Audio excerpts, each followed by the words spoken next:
আমার বাপের লাগে কি আলাপ করলা? নিশ্চয়ই আমার বিয়ার কথা। পোলাটা কিন্তু অনেক সুন্দর হইতে হইব।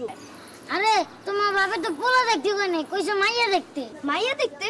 কিন্তু কার লিগা? কার লাগা আবার? নিজের লাগা। কি ঘরে 5টা বউ থাকতে বাপে আবার বিয়ে করতে চায়? হ্যাঁ, তাছাড়া তোমার কথা কইছিলাম, কই জমা জমি রাইখা টাকা ফুরা ফেলাইছে। তাছাড়া তুমি নাকি ছোট। তুমি আবার চলো, বাবার একটু বুঝাও। আরে আমার তো সময় নাই, তোমার বাপের লেগে পাত্রী খুঁজতে যাইতে হবে। আমি এখন যাই। আরে